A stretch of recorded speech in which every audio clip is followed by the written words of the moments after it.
All right, so we are here today with another collab mock draft. I'm here today with Ryan, and we're going to go back and forth pretty much here in the first round, basing off intel, kind of what we've been reading and hearing about the 2024 draft, and we're going to be predicting what's going to happen here in the first round.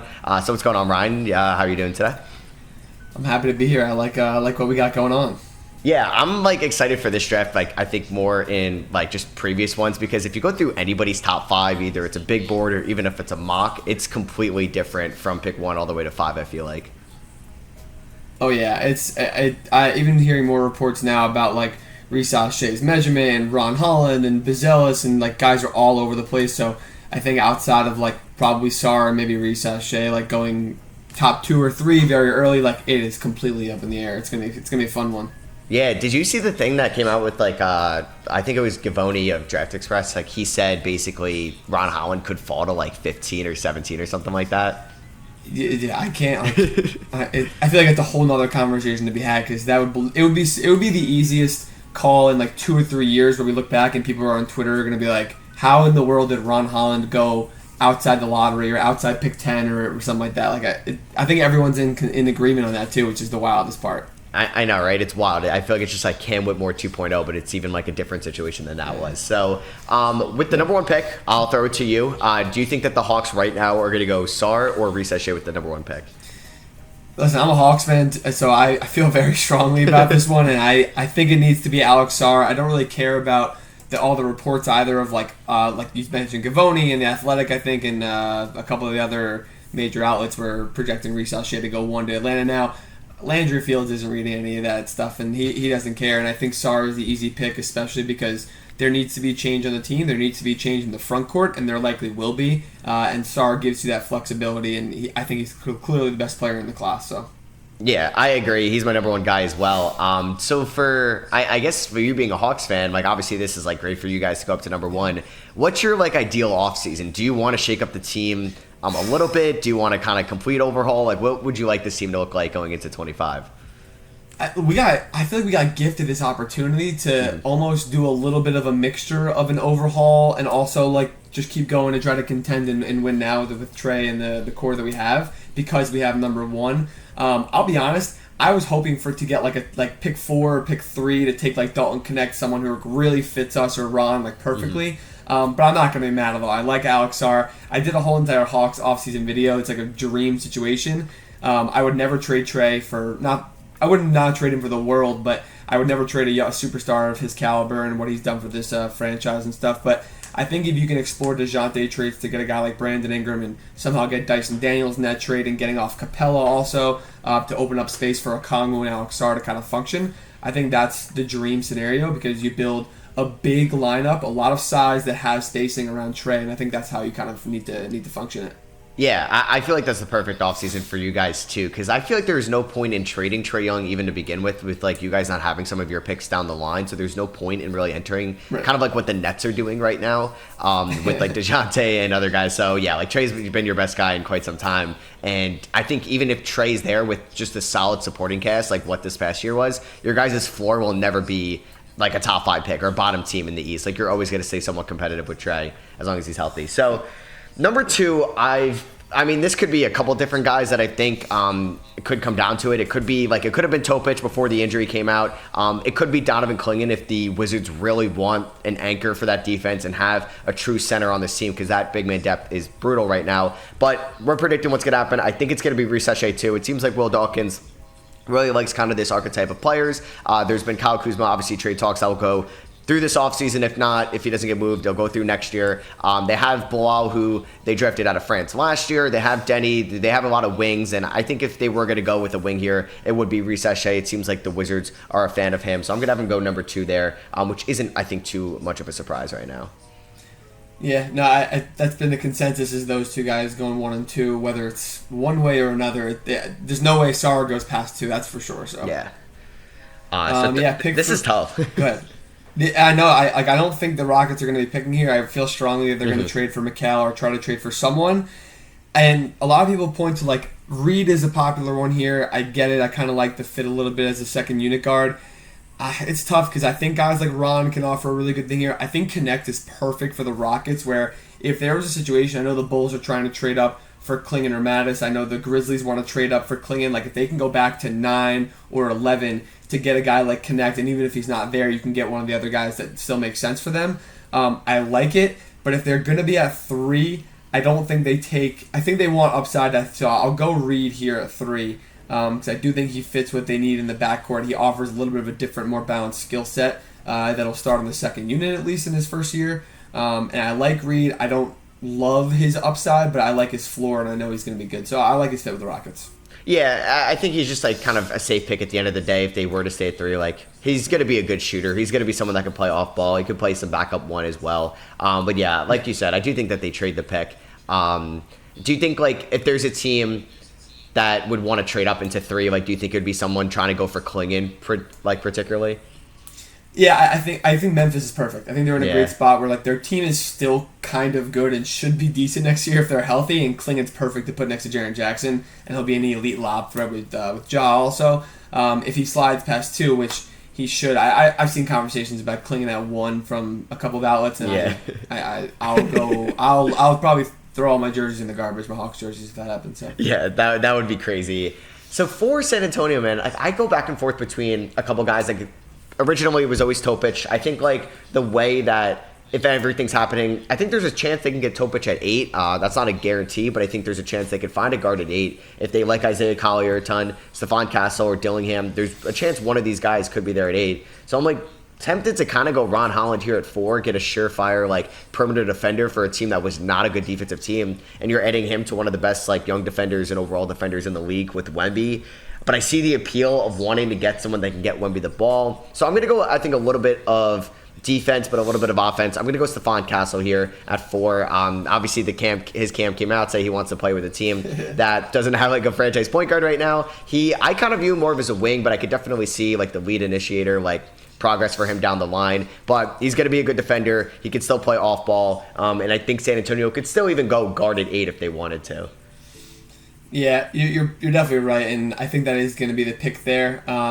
He might be there at 8 too because of that whole restriction thing and not working out for certain teams and stuff. But they might not want to take the risk. I don't think he's going to be a point guard long term. They can try it out early on because they have Wemby and they have the flexibility to do that in their lineup. But I just don't. I don't understand the whole like I have to be a point guard, even though I didn't play point guard at all in the last year of my life. But I know it doesn't make any sense. Kind of is what it is. Yeah.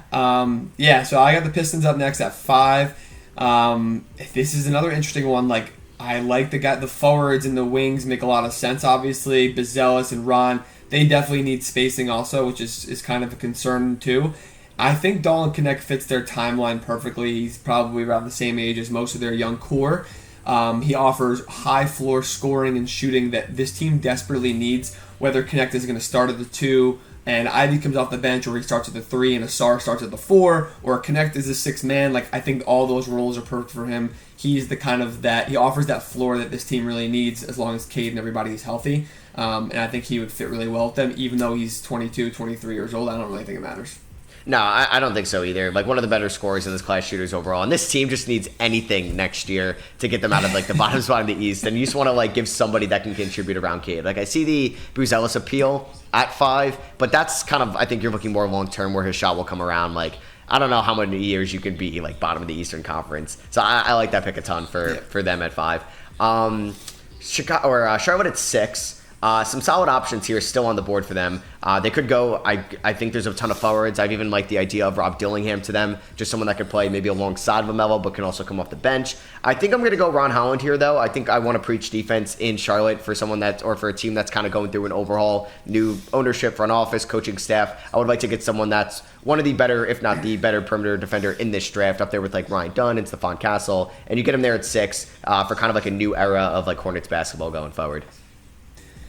Yeah, I think it's a good pick. I like it a lot. I feel like also the Hornets just need to not pick another guard like they do every single year. It feels like because I feel like they'd be dooming Rob Dillingham, even though he'll probably be fine even there. But I like the Ron pick a lot, and it makes sense. So yeah, no, I think too for like the Hornets because like LaMelo's missed some time, and I like wonder if they would try to like. That's why I thought Reed Shepherd was like a great spot for them, but I don't think he makes it to 6 because he could play alongside LaMelo and Miller. But if there was ever a chance where LaMelo missed time, he could slide in as like the backup one. But I do see like maybe could Dillingham play alongside LaMelo, or they really wouldn't coexist.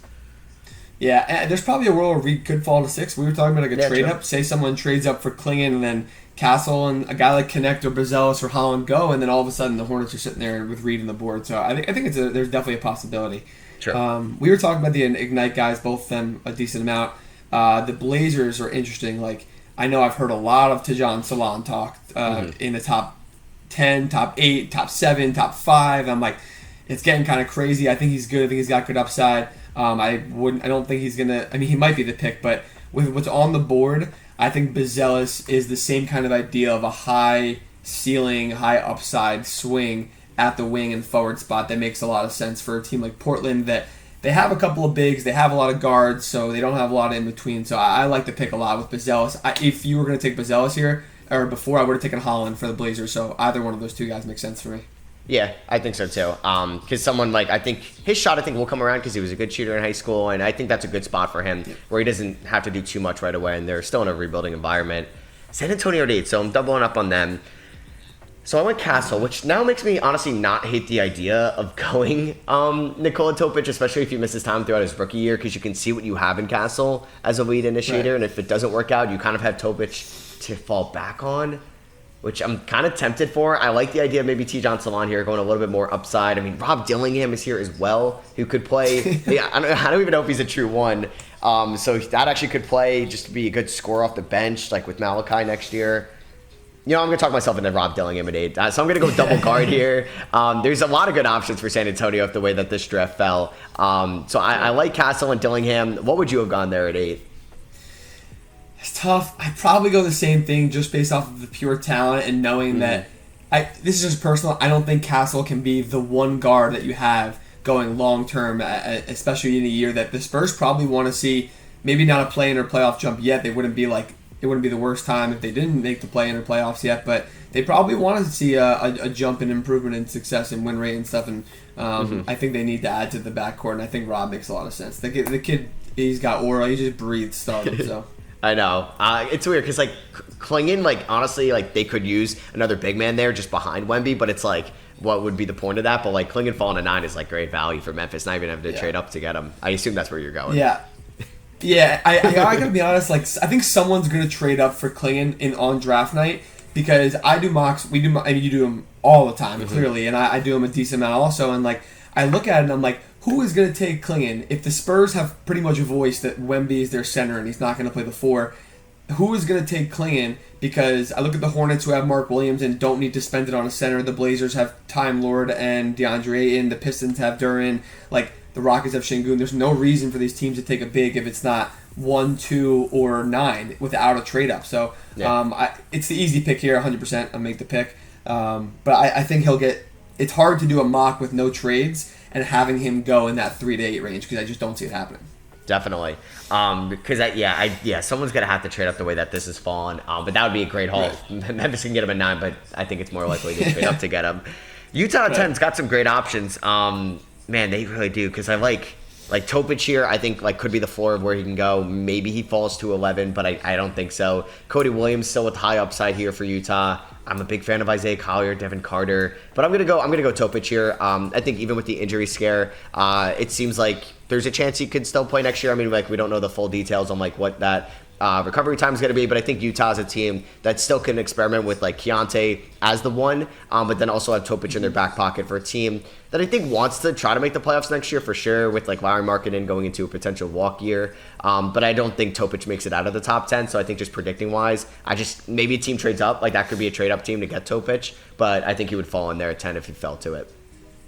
Yeah, I like that a lot. And to your point of the Jazz are in such a weird spot. It's kind of fun, honestly, because they are young. Their books are pretty clean, short and long term. They have a decent amount of cap space, too. So they can be flexible with what they do and just take value. So I like that. Definitely.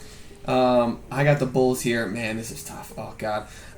If we're projecting what's going to happen, there's no way that they take Salah. I mean, there probably is a way. I know that they have been linked to Devin Carter a lot. Yeah. I like Devin Carter. I don't know if I love the pick for the Bulls because there's no shot that the Bulls come even relatively close to contending in the next 2 or 3 years with this core that they have. Not even close. If they make the playoffs, they're probably lucky and they're probably happy and counting their stars.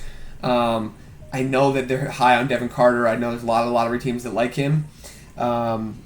but I'm gonna go Salon strictly because if they see the value, because the talk has been he's gonna go top 7, 8, 10 at the worst. If he falls to here and they say, you know what, we think, because personally I think he can impact right away in some sense, and people don't kind of underestimate that aspect because of his physical presence and whatnot, and his motor. But I think there's a lot to like long term, obviously, and I think with the Bulls, they're at this point they can just say, you know what, we'll take the value. We think he can play right away a little bit, and we know long term he's a good pick, and we know we're not going to win a title with this team. So Yeah, I like that route. If they went like a guard, like I love Devin Carter as a prospect, but just like to the Bulls, seems like, you know what, there's so many guards on that team. I feel like where you're really going to get like Devin Carter's most values in the playoffs when you need someone to defend, hit some threes, get clutch rebounds, and like he's not doing that for the Bulls next year or like anytime forward. So yeah, I would prefer if he went somewhere else, which puts me in an interesting spot at 12 with OKC, a team that doesn't need too much outside of like another rebounder. I don't know if they would go like somebody like Khalil Ware here.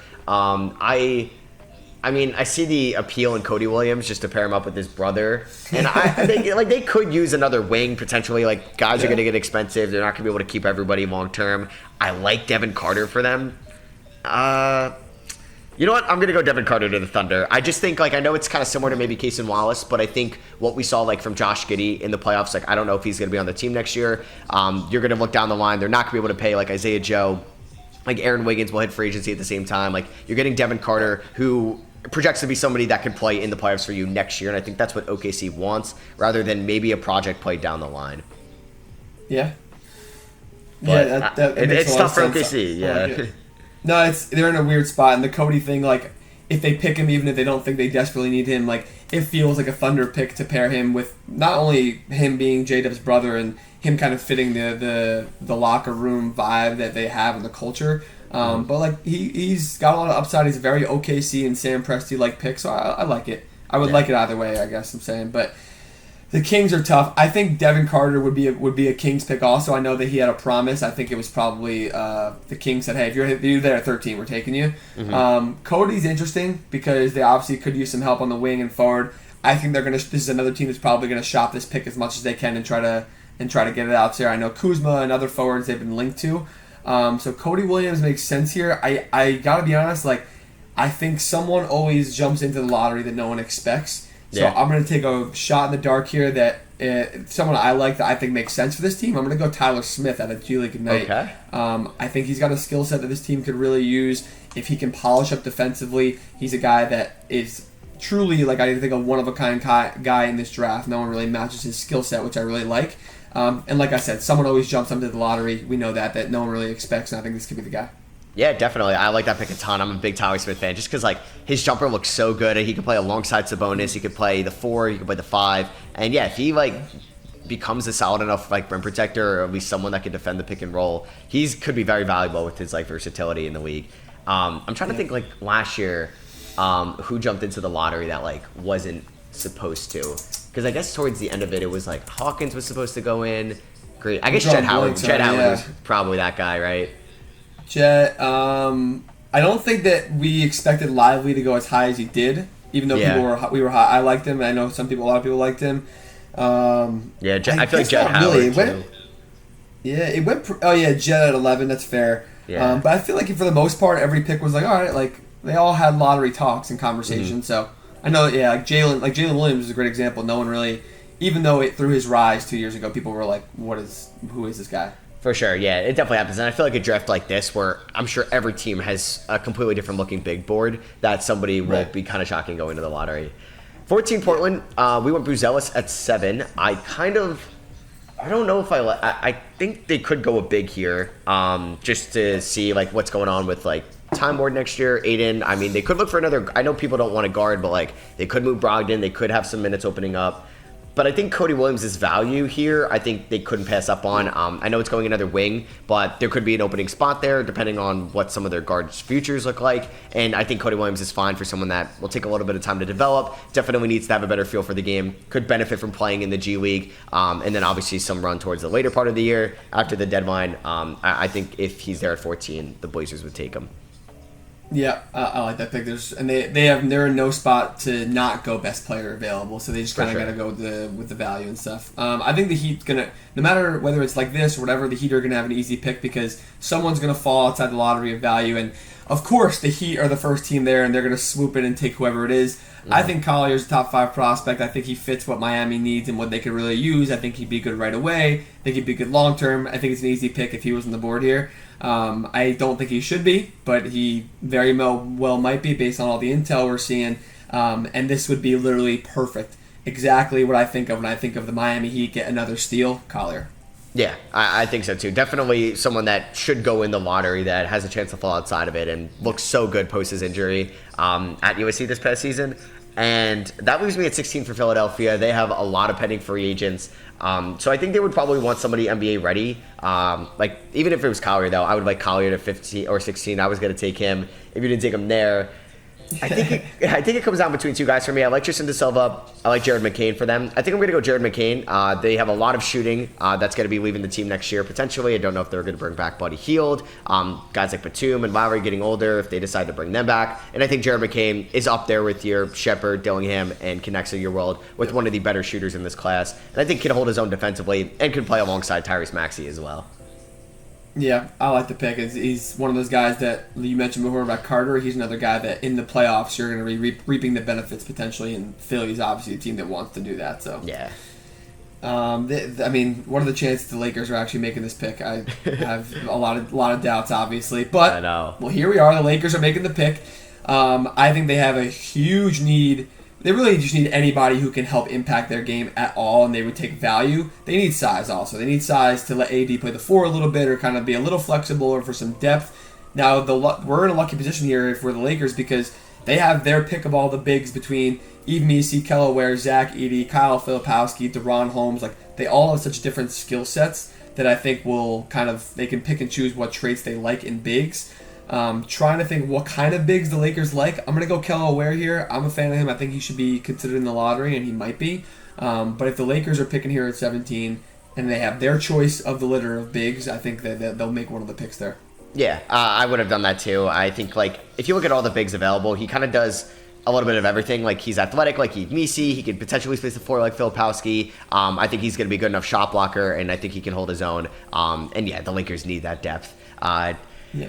So Orlando at 18, they're a team that is kind of they're in a good position with obviously their young talent. They're eventually going to have to pay them though. They're definitely looking for some shooting. I don't know if they're going to find that in the draft like right away. That could be more of a free agency play. But you still have guys like Johnny Furphy, Bub Carrington who are on the board, Jacoby Walter. I like Tristan De Silva a ton. I'm going to go Jacoby Walter though. I think just like you're kind of going upside here. You're hoping he's an above-average three-point shooter in year one, but I think you're okay with him taking a little bit of time to develop into maybe a 3-and-D mold because you got Jed Howard in the wings. You have cap space to maybe go after Malik Monk or if it's a Klay Thompson or somebody like that. So I don't think he's going to play a ton or whoever gets drafted today, team will play a ton, but I think you're going pretty high upside and I think maybe best player available here.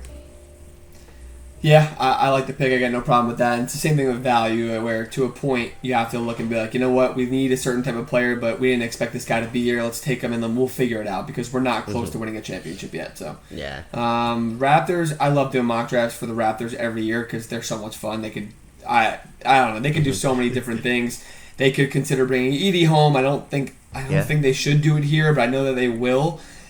They could go guys. I think there are certain guys like Bub Carrington, Keyshawn George that really fit guys that feel like they should be Raptors projects and long-term plays. With the way the Raptors are in right now, I like Emmanuel Quickley a lot. They don't have a lot of depth at the guard spot, and I love Bub Carrington. I think there is a chance he goes before this, but I'm going to go Bub for the Raptors. I think it fits what they're after. It adds another long-term guard, really the only true long-term guard into their backcourt and on their team, because they are more in the rebuild mode than they are in trying to figure things out now. So I like that pick here.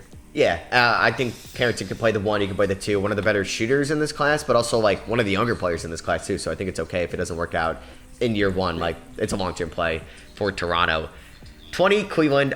They're a team that has a lot of questions this offseason. We have no idea what they're going to be doing with Mitchell, Garland, Jared Allen. They're getting a new head coach. A lot is going to change in Cleveland. I think I could see the appeal of going a big man like a Deron Holmes or somebody like that, just because even if they don't move Jared Allen, it would be a massive upgrade over Tristan Thompson. But I also like them getting maybe the upgrade over like potentially the Karis LeVert spot, George Niang, Dean Wade, those guys. And I think someone that can contribute next year is Tristan Da Silva. Can do a little bit of everything, can dribble, can pass, can defend, I think can rebound, and I think can be a plus shooter for Cleveland. And can also play in the playoffs next year, as he's definitely NBA ready.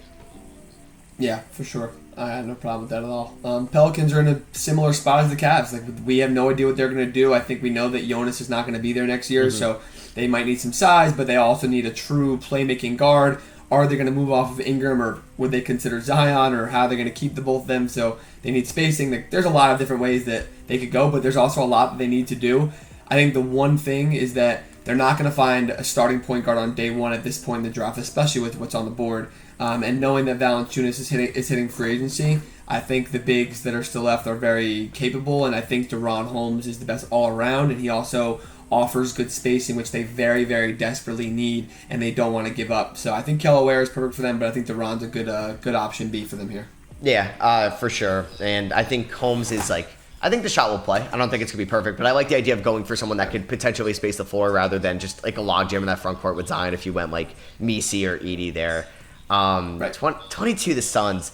I think they're probably going to trade this pick. I mean, there's the Bronny stuff, so I mean, if we're predicting, maybe I'll just have Bronny go here. I should have mentioned Bronny at 17. That's on me. Yeah, we could have had him go 17, which would be just oh my god. I kind of hope it happens though, because that would just be amazing. I'm gonna go.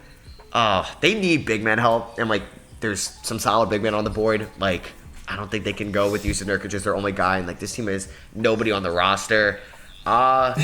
You know what? I think Matt Ishbia is going to go for, like, if somehow they keep the pick and they're not taking Bronny, I think they're going to want to go for another household name. I'm actually going to have Zach Edey go here. This is a team that needs center depth. I think they're still fine with Nurkic, it seems like, as their starting center, unless they package this pick and Nurkic to move on from it. But at least you're getting the best player in college basketball last season, someone that I think has a very high floor for what you need, I think, as a backup five. And I think Phoenix actually could use that next year. So I think if they keep the pick, maybe it's an Edey or Bronny. They're just going for the popular guys here. Yeah, no, I actually like the Edey pick for them. I don't love Edey as a prospect. I don't hate him either. I just kind of know what he is and what he can offer, and I think it makes sense for Phoenix. And to your point, they would probably be drafting him more for, I don't want to say that the NBA team is drafting him for his name, but they kind of are, and their front office is such a mess, and they're going to have to throw it all away in a couple of years anyway at some point. So, but I like the pick to try to keep contending. I think at this point the Bucks, another team that needs a big, they need big, or they need big depth. They're not going to find a starter at this point in the draft right now, and they're not looking for a starter at this point in the draft. And with the bigs flying off the board, I think they have a pick at 32 or something like that also, or 33 they have also. But the bigs probably aren't going to be there outside of the next tier. So I'm going to go Yves Misi here. I think he offers good upside also, a good rim runner. He's a great athlete. I had a good time. I went down to Baylor, and I spent some time with him and Ray J. Dennis and stuff, and got to see them live and see them train and all these things. And there's a lot to like with Yves, even beyond the scenes that people really don't know about. So I like the pick. Very, very good. I think they could see the Bucks making this pick also. Yeah, I think they got to look into life after Brook Lopez, and I think perfect guy to learn from as well. That could be great for Misi. Knicks at 24, so we're going to go double up on the Knicks. I think they're probably going to trade one of these, but I actually think they're going to make at least one of these selections. So something I've been doing, I mean, like I like the wings. I like Kevin McCullough, Jalen Tyson, just a little bit guys that can help out in the playoffs next year for a Knicks team that we saw how depleted that bench can be. Even with Hartenstein a free agent, they could look into Filipowski. I'm going to go Tyler Kolek here. I've been preaching that if Kolek's there, they should go Kolek at 24. When Jalen Brunson's not on the floor, they do not have someone that can orchestrate this offense. McBride is a good player, but he's better suited off ball, or he's not ready to have the primary ball handler status right now. And I think Kolek is someone that kind of lives for the big moments and could help out the Knicks in the playoffs, even if it's for 8 to 10 minutes a night. But it's just someone that can run that half court set going forward. Yeah, I like it. I think it makes a lot of sense. I think it's funny making like the Big East All-Stars now, and I've been thinking about another Big East guy that I really like, but if they go one, I think like, okay, if they're making both picks, which you said is unlikely, I agree, are they going to try to balance them with positionally? Sure, but are they going to balance with one maybe a little younger and upside? Maybe, but they don't really play the young rookies anyway. I'm going to go with my guy Baylor Shireman and just keep taking the Big East guys. Now it's not the Nova Knicks, it's the Big East Knicks in the Garden, which is where the Big East is born and raised and still thrives. So love what Baylor is going to bring to the league, to any team, to any playoff team and contender. Certainly love what he's going to bring to the Knicks. They talk about a big-time player, big-time moments, and does all the dirty work. There's so much to like about him. He's going to turn 24, I think, before the NBA season starts, but literally doesn't matter because he's ready to play. So. Yeah, and the Knicks definitely need shooting, and right now he's probably the best shooter on the board, him and like Johnny Furphy. So, and he is much more probably NBA ready for a Knicks team specifically. So I like that a ton. I don't think I mocked Baylor in the first round yet. You're high on him, right? Very high. I have him top 20, I think. Top 20, okay. I just there are just guys like him that I think I'm just confident. Like, I know he's not going to be amazing. I think he'll be better than a Chris Duarte, but with how Chris Duarte kind of popped onto the league right away, and people were like, who the hell is this 24-year-old rookie? And he's kind of had a little bit of a decline here, but I think similar to that in the first year or two kind of makes sense, and I think it's a good thing. So. Mm-hmm. No, I can definitely see that. Wizards at 26, went Risachet at 2, so I think there could be in the market for a guard. They could be in the market for a big man.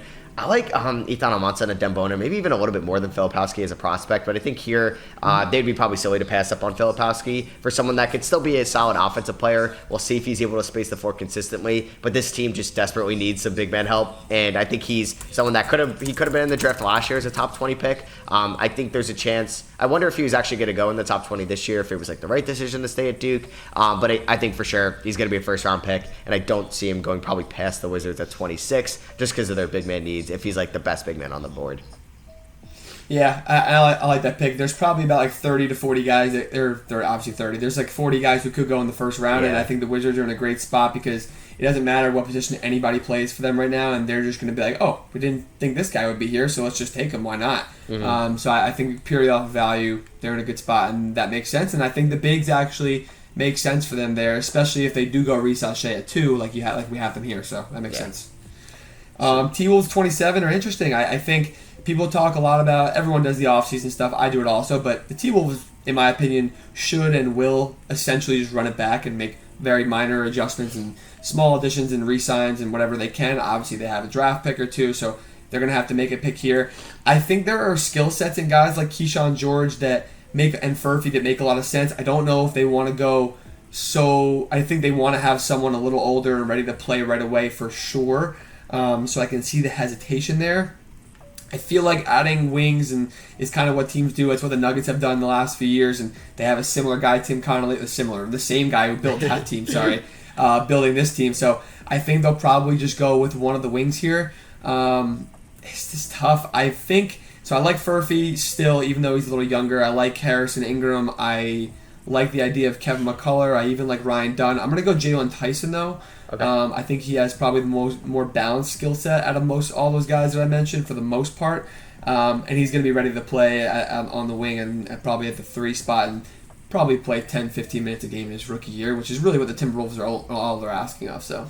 Yeah, no, I like that pick for sure. And like, if they're in this position and there's a lot of good wings on the board, and some of these wings are going to fall into the second round, but that happens every year, and that's why like the picks 30 to 35 matter a ton. So that gives me Denver at 28. They're a team that their pick here probably won't play, but I think they have a lot of question marks with a couple older guys on the roster. KCP could be a free agent with his player option. You'd assume he's going to come back, but he's getting up there in age. But I think I would look for someone that could try to contribute next year. I would see the appeal in like Keyshawn George waiting in the wings under KCP or Johnny Furphy as well. I'm going to go Kevin McCullough here. I think he's someone that could still help them out in the half court, just coming off the bench. He doesn't need to play too much, but I think he's someone that's not going to lose you any games and can kind of keep you in it, at least for someone that could possibly play in the playoffs. And I think he could make a little bit as well. So I'm going to go McCullough there at 28. Yeah, I like that pick. And like you mentioned, someone's going to fall into the second round. And luckily the Jazz are a team that will, again, like the Wizards, just take whatever is best here at this point. I think wings probably make sense and maybe some size for them also. 20. They took we had Topic in the first at pick 10, I think it was, right? Yeah. Yep. So it's funny because I like Furphy and Keyshawn George more than most people, and I think they're probably both going to go in the first round. Mm-hmm. I like Ryan Dunn a lot also, especially, but for more specifically for certain teams. I really like Ryan Dunn for the Jazz because the 3 of them are tough. Yeah. Ryan Dunn makes sense because they want, like you're saying, they kind of want to make a little bit of a playoff jump soon. They probably can if they're healthy, and they are going to make some major changes. And Ryan Dunn is a pick that Danny Ainge would probably make tenfold and 10 times in a row because they have a clear need for defensive impact in basically every single position besides the center spot with Walker Kessler, but even behind him too. So he offers good size, good defensive impact. That being said, I'm going to go the upside pick a little bit in Keyshawn George because I think Danny Ainge and the Jazz are going to keep that in the back of their head, and they kind of get a little bit of a balance there. And he's definitely has the best skill set and most upside of anybody left on the board, and he could be good right away. I think he's a pick that someone like the Thunder or Jazz could really, and the Raptors could really dive into and develop pretty quickly. Yeah, for sure. Because I think he gives a little bit of he's not as good of a shooter as Johnny Furphy, not as good of a defender as Ryan Dunn, but I think he's a nice mesh between the two. Where I think he's going to mold into that 3-and-D guy down the line. So Boston at 30, I just hate picking at 30 because I'm like, there's like 9 guys that I want to go here in the first round. I think the way that our draft has fallen, I think it's clearly Furphy or Dunn that would go 30. It's just kind of what Boston wants. I mean, Furphy, I don't know if you would see. I mean, this team doesn't have like a deep bench by any means, and like Horford's getting up there in age, and they're probably gonna have like some spots open in that rotation. Like Hauser will probably be on it next year, and that's really the only guarantee. I don't know if Jordan Walsh is gonna take a step specifically. Damn, this is tough. I don't know. I'll pose a question for you. Yeah. Maybe it'll help you out and give you time to think also. Seeing how, like, obviously it's only game 1. They dominated last night, and say they dominate their way to a title, right? Do you think that because they don't have a ton of depth, but they have basically 5 All-Stars to an extent, or 4 or 5 All-Stars, like, do you think that they say, hey, we're just going to run it back as best we can, and we're going to draft for the future? Like, do they consider guys like Klintman and Dadier and long-term plays? That's just a question for you. Do you think that they say, shit, like, let's just go for a long-term play and roll back what we have for another year? Yeah, no, it's honestly a pretty good idea too. Just like someone that can like you're getting a 4-year rookie contract here at a pretty good value at 30. So I could definitely see that. And I like Dadier a lot too. But I think I honestly No, I know there's so many guys. I think I'm gonna opt for Furphy here because I think he isn't as NBA ready as like Ryan Dunn specifically, but I do think that he's someone that could just benefit from being in Boston and someone that is going to be a really good shooter in this league. And I think the shot can play right away. And I think what's a better place to play in than the Boston Celtics, where you're going to be surrounded by really good defenders to help you out and really good playmakers as well. So I think just value, I'm going to go Furphy at 30. But yeah, like Dunn, Klintman, and Dadier definitely crossed my mind. That's tough, man. Yeah. And I could see Furphy like playing a big role right away. And it's worth noting that the Raptors and Jazz are 31 and 32, and they'll take the upside value plays for sure. Yeah, definitely. I feel like there's, like you mentioned before, like 40 guys that we could definitely see go in the first round. And then obviously there could be some really shockers if we see like Bronny go or somebody random that we're not expected. So after this, like what's like maybe your favorite fit in this draft that you could also see happening like on draft night out of any of these picks? This is tough. Scroll back up. Collier to Miami. It really just does. The Edie to Phoenix thing I haven't thought of a lot. Only a little bit. And then when you made the pick, I was like, damn, that really does make so much sense. And I like that a lot. And people think that I'm like an Edie hater, but I'm not. I don't hate it at all. I don't really care. I like that pick a lot. If you don't think Edie's like top 10, people think you hate Edie. But I think there's like clear justifications for him not being a top 10 guy. Like there's glaring weaknesses, but he's also a great. No, I know. No, most people are either like he's lottery or he shouldn't be a first rounder, and I am in between. There are people who are in between. I think it's very rational to be in between there. I like those picks a lot. I like Ron Holland to the Hornets. I haven't even thought about that one either, which is stupid because he's going to be there probably at 6, especially now. I like that pick a lot also, and I haven't thought about that one much. So. Yeah, no, definitely. That was fun to do. Thank you for coming on and doing this. It was a good time. Hope you guys did enjoy. If you did, appreciate you dropping a thumbs up. You can find all of Ryan's links in the description if you're watching on YouTube, and I'll catch you all on the next one. Peace.